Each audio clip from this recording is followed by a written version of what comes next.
السلام علیکم ورحمۃ اللہ وبرکاتہ نحمده ونصلي على رسوله الكريم اما بعد فاعوذ بالله من الشيطان الرجيم بسم الله الرحمن الرحيم ان هذا القرآن يهدي للتي هي اقوم ويبشر المؤمنين الذين يعملون الصالحات ان لهم اجرا كبيرا صدق الله العظيم وصدق رسوله النبي الكريم ونحن على ذلك لمن الشاهدين والشاكرين إن الله وملائكته يصلون على النبي يا أيها الذين آمنوا صلوا عليه وسلموا تسليما محبت کے ساتھ درود شریف پڑھیے اللهم صل على سيدنا مولانا محمد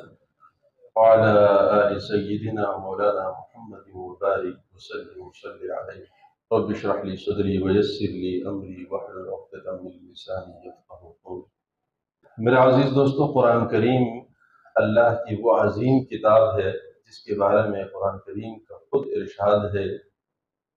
کہ یہ وہ مبارک کتاب ہے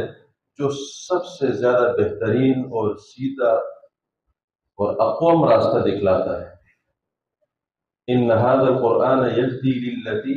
ہی اقوم، اور یہ مومنین کے لیے سراپا بشارت ہے، خوشخبری ہے۔ وَيُبَشِّرُ الْمُؤْمِنِينَ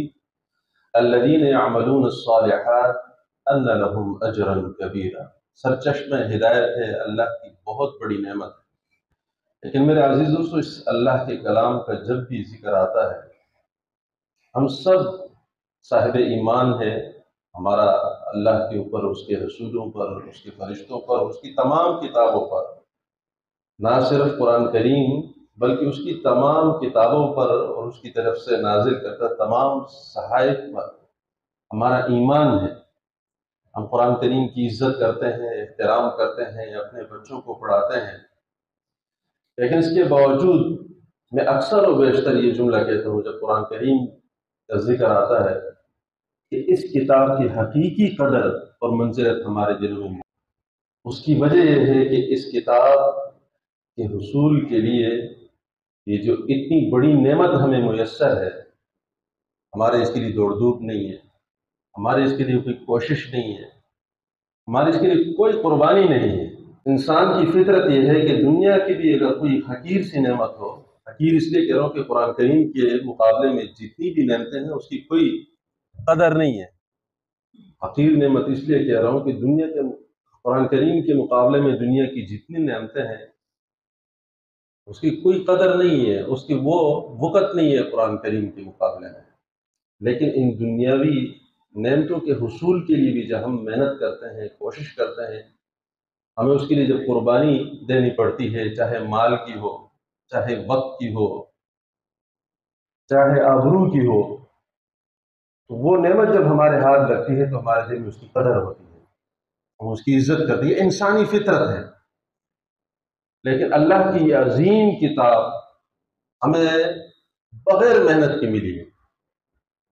تو اس لیے یہ عظیم کتاب ایک خوبصورت بہترین مجلد شکل میں ہمارے سامنے موجود ہے۔ اس قرآن کریم کے ہمارے اوپر جو حقوق ہے ان حقوق کے بارے میں ہم غافل ہیں۔ اس کتاب کے جو تقاضے ہیں، اس کے احکامات کے جو تقاضے ہیں، اس کو جس ادب کے ساتھ پڑھنا چاہیے، جس طریقے سے اس کو وقت دینا چاہیے اور اس کو سمجھنا چاہیے، اس کو اپنی انفرادی اور اجتماعی زندگیوں میں نافذ العمل کرنا چاہیے، یہ فکر صحابہ کو تھی اور صحابہ نے کر کے دکھایا، اور صحابہ کو اللہ تعالیٰ نے عزتیں دی، عروج دیا، دنیاوی اعتبار سے بھی، اخروی اعتبار سے بھی، سرٹیفکیٹ مل گیا ان کو۔ قرآن کریم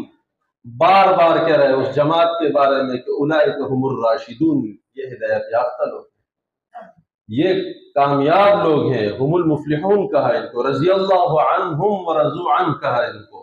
کہ اللہ ان سے راضی، ایسی مبارک جماعت ہے اور یہ اللہ سے راضی۔ اتنے بڑے بڑے سرٹیفکیٹ دے دیے۔ ان کے دلوں میں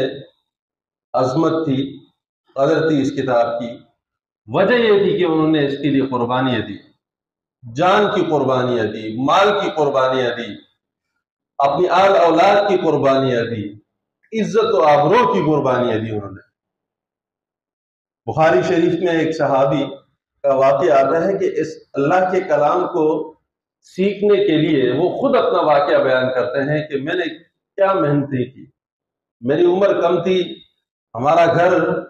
مدینہ منورہ سے بہت دور تھا، ذاتی کچھ مجبوریاں تھی عمر کی کمی کی وجہ سے اور گھریلو معاملات کی وجہ سے۔ ظاہر ہے اسلام کے شروع میں معاملات ہے، یا باپ مسلمان نہیں ہے یا ماں مسلمان نہیں ہے، اور کوئی خاندانی مسئلے مسائل ہیں۔ وہ کہتے ہیں کہ اس قرآن کریم کے سیکھنے کے لیے مدینے سے آنے والے جو قافلے ہوتے تھے، فرد فرد کے پاس جا کر میں منت کرتا تھا کہ اگر اللہ کے کلام کی کوئی آیت ہے تو میں سیکھنا چاہتا ہوں، مجھے سکھا دیجیے۔ تو ان لوگوں کے دلوں میں قدر بھی تھی، وہ اس کی صحیح منزلت سمجھتے تھے۔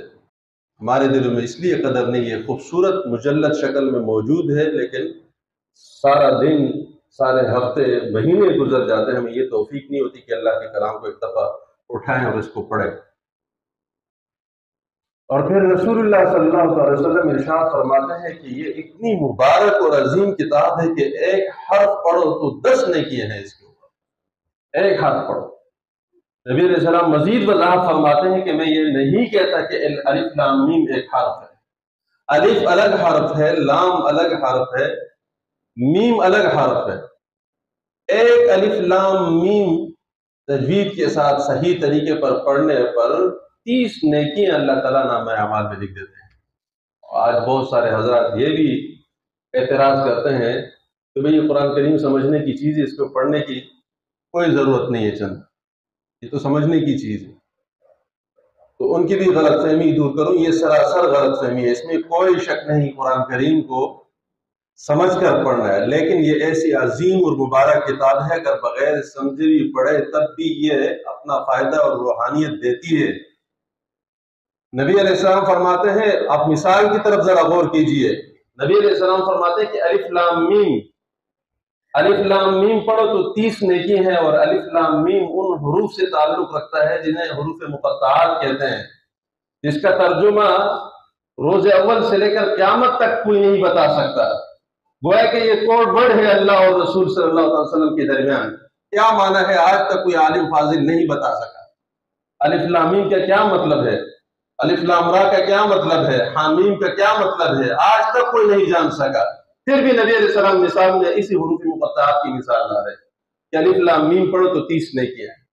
بھائی جس کا ترجمہ آج تک کوئی نہیں بتا سکا، نبی علیہ السلام فرماتا ہے الف لام میم پڑھو، اس پر 30 نیکی ہیں۔ اور آج کا فلاسفر کہتا ہے کہ بھائی قرآن کریم کو اگر بغیر سمجھے پڑھے تو کوئی فائدہ نہیں۔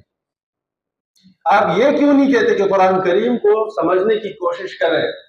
قرآن کریم کو یہ کہنا کہ بالکل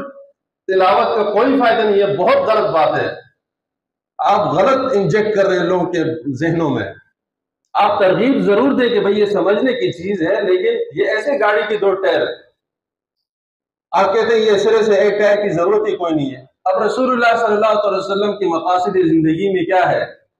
ابراہیم علیہ السلام دعا فرماتے ہیں ربنا وابعث فیہم رسولا منہم یتلو علیہم آیاتہ، اے اللہ میرے آنے والی نسلوں میں ایسا رسول مبعوث کر دیجئے جو میری امت پر، آنے والی نسلوں پر، اس امت پر اللہ کے کلام کی تلاوت کرے۔ یہ تو مقاصد پیغمبری ہے قرآن کریم کی تلاوت۔ اور آج کا فلاسفر کہتے ہیں کہ قرآن کریم کی تلاوت کی چندہ ضرورت نہیں۔ یتلو علیہم آیاتہ ویزکیہم، اور تزکیہ نفس بھی کرے، ویعلمہم الکتاب، اور کتاب کی تعلیم بھی دے دے، والحکمہ، اور حکمت کی تعلیم دے، دانائی کی تعلیم دے۔ تو یہ چاروں چیزیں مقاصد پیغمبری میں سے ہے، اور آپ کہتے ہیں کہ بھئی یہ چاروں مقاصد میں سے یہ ایک مقصد سائڈ پہ کریں، اس کی ضرورت نہیں ہے۔ بھئی سب کی ضرورت ہے، قرآن کریم کی تلاوت اس کی بھی ضرورت ہے۔ یہ بعین ہی یہ وہ الفاظ ہیں جو اللہ رب العزت نے نازل کیے، ان الفاظ کی اپنی برکت ہے۔ آپ 1000 دفعہ 1000 زبانوں میں اس کا ترجمہ کریں، لیکن جو خاص حروف اللہ رب العزت نے نازل کیا، اس کی اپنی ایک برکت ہے، اس کو سمجھنے کی ضرورت ہے، اس کی اپنی ایک تاثیر ہے، مقناطیسی تاثیر ہے اس کی، یہ دلوں کو بدل دیتی ہے۔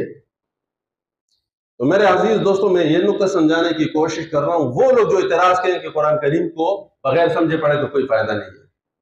تو قرآن کریم کو اصل سمجھنا ہے اور اس کو وقت دینا ہے۔ رسول اللہ صلی اللہ علیہ وسلم کے احادیث میں ہم دیکھتے ہیں کہ ایک حرف پڑھے تو 10 نیکیاں ہیں۔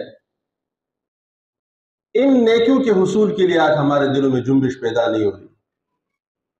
وجہ یہ ہے کہ یہ آج کا جو انسان ہے یہ ظاہر بین قسم کا آدمی ہے، جو اپنی آنکھ سے مشاہدہ کر رہے ہیں، اس پر اس کا ایمان بھی ہے، اس پر یقین ہے۔ جس کو اپنی آنکھ سے براہ راست مشاہدہ نہیں کر رہا، اس پر اس کا ایمان کمزور ہے، کیونکہ نبی علیہ السلام فرماتے ہیں کہ قرآن کریم کہ ایک حرف کی تلاوت کرو تو 10 نیکی ہیں، تو ان نیکیوں کے حصول کے لیے ہمارے دلوں میں جذبہ پیدا نہیں ہو رہا۔ کیوں؟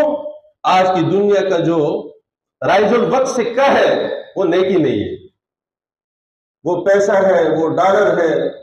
وہ بینک بیلنس ہے، وہ آج کل کی نئی دنیا میں یہ کرپٹو آ گیا ہے، کاریں آ گئی ہے، نئی نئی چیزیں آ گئی ہے، پراپرٹی آ گئی ہے۔ آج بھی اگر کوئی اعلان یہ کر دے کہ قرآن کریم کے ایک حرف پڑھو تو ایک حرف کے اوپر 1000 روپے ملیں گے، 2 حرف پڑھو تو 2000 ملیں گے، 3 حرف پڑھو تو 3000 ملیں گے، تو پھر اس کو ایمانی کیفیت دیکھیے، اس کے حصول کے لیے ہر بندہ لکھے گا۔ ایک مسجد میں کوئی آ جائے، کوئی سیٹ صاحب، بہت بڑا سیٹ صاحب آ جائے، وہ اعلان کر دے، یہ ریزن مسجد میں یہاں پہ اعلان کر دے جمعے کے بعد کہ بھئی جو ایک حرف میرے سامنے پڑے گا میں اسے 1000 روپے دوں گا، آپ ذرا پھر رش دیکھ لے گا۔ اور رسول اللہ صلی اللہ علیہ وسلم کی پورے احادیث اس سے بھری پڑی ہے کہ بھئی قرآن کریم کی تلاوت کرو، اس پر نیکیاں ہیں، اس پر سینکڑوں نیکیاں ہیں، ایک ایک حرف پر نیکیاں ہیں، لیکن وہ جنبش پیدا نہیں ہو رہی۔ جب تک یہ دنیا ہے، جب تک یہ چمک دمک ہے، جب تک روپیہ پیسہ ہے ہمارے سامنے، اس وقت تو ان روپیوں کی قدر ہے، لیکن میرے عزیز دوستو، جس دن آنکھ بند ہوئی، حرکت قلب بند ہوئی اور من و مٹی نیچے ہم چلے گئے، پھر پتہ چلے گا کہ ان نیکیوں کی کیا قدر ہے۔ رسول اللہ صلی اللہ علیہ وسلم جو بار بار ہمیں کہتے تھے کہ وقت سے فائدہ اٹھائیں، قرآن کریم سے، اذکار سے، ان سے فائدہ اٹھائیں، اس کی کیا قدر و منزلت ہے، یہ اس وقت جب ہمیں پتہ چلے گا جب ہم من و مٹی نیچے دب جائیں گے۔ پھر وہاں کا جو سکہ ہوگا وہ پیسہ روپیہ نہیں ہوگا، وہاں کا جو سکہ ہوگا وہ نیکیاں ہوں گی۔ اس لیے رسول اللہ صلی اللہ علیہ وسلم نے فرمایا، صحابہ سے پوچھے مجھے بتائیے کہ مفلس کون ہے؟ تو صحابہ نے کہا یا رسول اللہ مفلس وہ ہے جس کے پاس روپیہ پیسہ نہ ہو۔ نبی علیہ السلام نے فرمایا حقیقی مفلس وہ ہے کہ جو اللہ کے حضور کل قیامت کے دن حاضر ہو تو اس کا نام اعمال نیکیوں سے بھرا ہو، لیکن اس کے ساتھ مسئلہ یہ ہوگا کہ انہوں نے لوگوں کے حقوق پہ ڈھاکے ڈالے ہوں گے، اپنی ذات سے تکلیفیں دی ہوں گی، زبان سے تکلیفیں دی ہوں گی، اذیتیں دی ہوں گی انسانوں کو۔ اور اللہ رب العزت جب وہاں، کیونکہ وہاں میزان عدل ایسا ہے کہ ایک رتی برابر کسی کے ساتھ زیادتی نہیں ہوگی، جب میزان عدل پر جب فیصلہ ہوگا تو نبی علیہ السلام فرماتے ہیں کہ پھر وہ روپیہ اور پیسے کے مد میں نہیں ہوگا، اس نے یہاں پر رشوت لی ہوگی، اس نے یہاں پر چوری کی ہوگی، اس نے لوگوں کے جیبوں پہ ڈاکہ ڈالا ہوگا، لوگوں کے پراپرٹیوں پر قبضے کیے ہوں گے، لیکن وہاں پر اللہ رب العزت ترافی نیکی سے کرے گا کہ وہاں پر روپیہ پیسہ اور ڈالر نہیں چلے گا۔ وہاں پر پھر پتہ چلے گا کہ نیکی کیا چیز ہے، آج کی دنیا کی نیکی، آج کی دنیا میں نیک اعمال کی قدر اور منزلت کیا ہے، یہ وہاں پر پتہ چلے گا۔ تو نبی علیہ السلام فرماتے ہیں کہ پھر تمام صاحب حقوق آئیں گے، ایک کہیں گے مجھے گالی دی تھی، یہاں سے اللہ رب العزت حکم فرمائیں کہ اتنی نیکیاں دو، وہاں سے ایک اور آئے گا میرے بڑی مجلس میں میرے ساتھ اس نے بہتان تراشی کی، زیادتی کی، ظلم کیا، میرے اوپر الزام تراشی کی، اللہ رب العزت فرماتے ہیں کہ نمازوں کا سارا ثواب اس کو دے دو۔ دوسرا اٹھے گا میرے پراپرٹی پہ اس نے ڈھاکہ ڈالا تھا، اللہ فرماتے ہیں کہ حج عمرے کے سارے ثواب اس کو دے دو، یہاں تک کہ ساری نیکیاں ختم ہو جائیں گی، کچھ بھی اس کے پاس باقی نہیں رہے گا۔ آیت تب تھا صدقات تھے، خیرات تھے، حج تھے، عمرے تھے، بہت ساری چیزیں تھی، لیکن اب کیفیت یہ ہے کہ بالکل خالی ہو چکا ہے۔ اس کے بعد حدیث شریف میں آتے ہیں کچھ لوگ آئیں گے یا رسول اللہ ہمارے ساتھ بھی زیادتی کی اس نے، تو اللہ رب العزت تلافی کا یہ طریقہ بتائیں گے کہ بھئی اب جو صاحب حق اٹھ رہا ہے اور اس کے اوپر دعویٰ کر رہا ہے اور دعویٰ سچا ہے اس کا، تو اس کے گناہ اتنے اٹھا کے اس پر ڈال دیں۔ اب یہ شخص جو نیکیوں کی گٹھڑی لے کے آیا تھا، اب اس کا اپنا میزان عمل جو ہے، اپنا جو پلہ ہے وہ بالکل نیکیوں سے بھی خالی ہو چکا ہے اور مزید اس کے اوپر گناہ ڈالے جا چکے ہیں۔ تو نبی علیہ السلام یہ سارا واقعہ بیان کرنے کے بعد صحابہ کو مخاطب کر کے ارشاد فرماتے ہیں کہ حقیقی مفلس یہ شخص ہے دنیا کا مفلس کوئی مفلس نہیں ہے، مفلس وہ ہے جو اللہ کے دربار میں نیکیوں کے ساتھ آیا اور جہنم میں بہت سارے گناہوں کے ساتھ ان دنوں گرا دیا گیا۔ اللہ سے دعا ہے اللہ میں حقوق العباد کی فکر کی توفیق نصیب فرمائے، اپنی ذات سے دوسرے مسلمانوں کو اظہار آسانی سے ہمیں بچائے۔ نبی علیہ السلام فرماتے ہیں مسلمان وہ ہے المسلم من سلم المسلمون من لسانہ ویدہ، مسلمان وہ ہے جو جس کی زبان سے جس کے ہاتھ سے دوسرا مسلمان محفوظ رہے۔ اللہ عمل کی توفیق نصیب فرمائے۔ وآخر دعوانا